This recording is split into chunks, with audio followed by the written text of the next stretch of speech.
Okay, we have about possibly about 10 minutes for some questions from the first panel from Norway. We've got a microphone here. Any questions to the panel? Thanks, Jill. Just because it's so recent, it's right in my mind, I'd like to ask Tore a question. I agree with you that the directors think that they're authorised to choose free, they have the right to choose, and they're also competent to choose what children should learn. What I'm interested in is, does the larger community, do you have any information about the larger community, and do they recognise the director's own self-confidence and self-belief, or do they have a different opinion about who has the right to choose?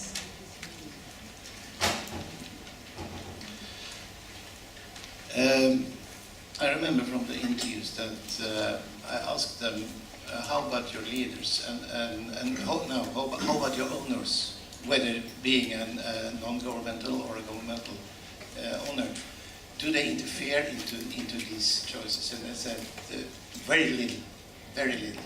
We are given, it's up to us to do this, but they are concerned about the framework plan to be fulfilled, but not how to do it. So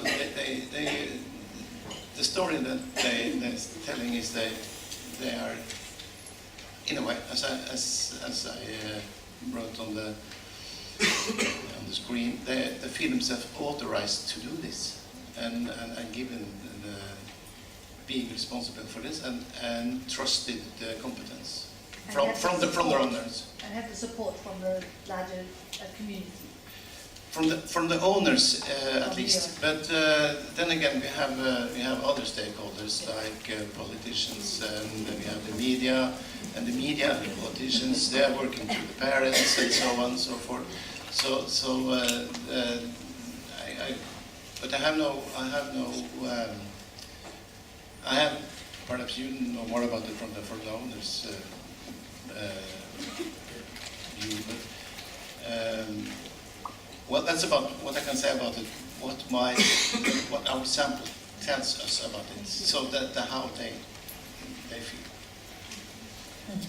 As you saw, the municipalities has chosen some areas that they should emphasize in the centers, but how they do it might sometimes be quite freely.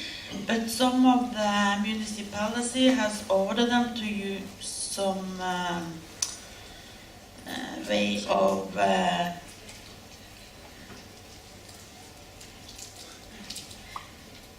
some tools, to see if the children are speaking well, communicating well. You have to do observations in a special way. Yeah. So it's both yes and no, I think, in the municipalities. Yeah. Some says that I can decide a lot myself because we don't have early childhood teachers in the administration. Others says that no, the administration or in the municipalities are deciding from what the politicians says, so we can't choose everything, but to a large degree, I think. As we have learned on the visitor, you have got some 7 quality standards and in Norway we have not got that yet. I think maybe it will come. I think there will be much this debate about that. So I think that will direct the work in a special direction when you have got assessments. Thank you. Is there another question? Yeah. It is I just have a question for the panel. Based on your experience, I would like to hear from you to emphasize about the importance of leaders, of directors, for them to know about what a learning organization is, what is involved in creating a setting where this staff work towards keep on learning, keep on growing as professionals. What would you say about that? This was for me. Anyone? Okay, I think I have to work a lot about the concept, because today the concept is too unclear for them. So when we have some management training in Norway, I think we are working very much to get the concept much clearer. But in my opinion, we can't make it too clear. We can't instruct what is learning organization. We have some degrees of freedom, but obviously learning organization is about creating learning in the whole organization, and that's important to have training about thinking about reflection and action. Today, I think it's much more pedagogical about its reflection and to little action. So I think that's important. We need directors who are brave and take decisions. That had been a problem in the Norwegian sector. I think we have too much discussions and no decisions. Personally, okay, I have some research about that. So I think it's sometimes very easy to forget that we have got that freedom and that we shouldn't give it away by asking for more and more information about how to prescribe. So I would stay very quiet about that level of freedom and use it wisely. Because this is the same struggle in Australia also, this tension. Yeah. Tore. From the interviews, it looks to me like we have the situation for the directors in Norway is it's changing. We used to have in Norway some 10 years ago or even further back, the director was the first among equals, and the decisions were made among everybody, and at least nobody was in charge. And now we have a new kind of directors who are able to take responsibility and seems to want it as well, and to be a leader that way. Yes, please. Oh, sorry, I'm all this one there. Okay, thank you. Then we come back to you at the front. Thanks. My point followed on from yours before, and that interesting dynamic between flexibility and autonomy and guidance. Have you considered recommendations around the framework in Norway specifically, or do you think that that gap is best left to the sector or the private market in providing tools to the sector?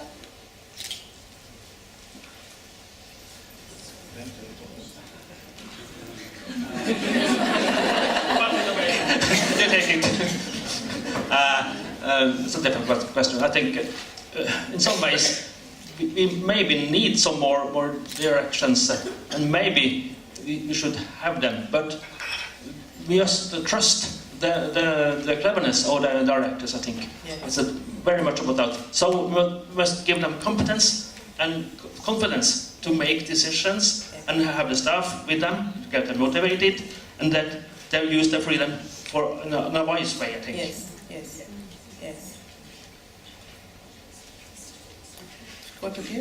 I was Thank you. just wondering, sorry, if the level of confidence to decide in the directors is actually based on the level of qualification they have?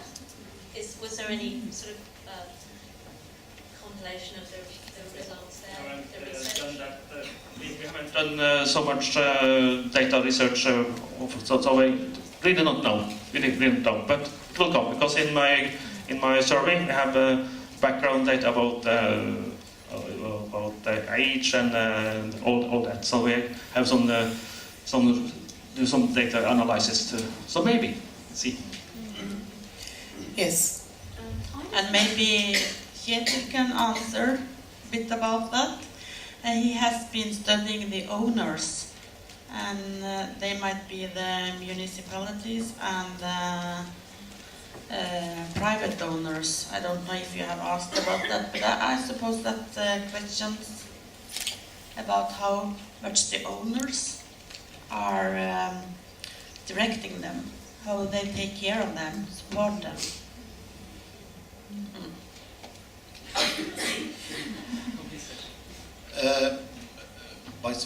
Talking about support, in Norway the government has put up programs to strengthen the qualifications for the directors. That's a 30 credit study on the master's level, and which the directors are strongly recommended to take.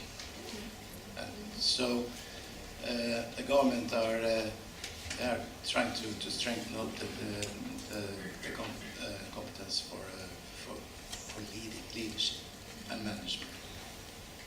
Okay, we'll take one more question. Yes, thank you. I don't know too much about your political system, and I just wanted to know if you have a change of government and the previous government continued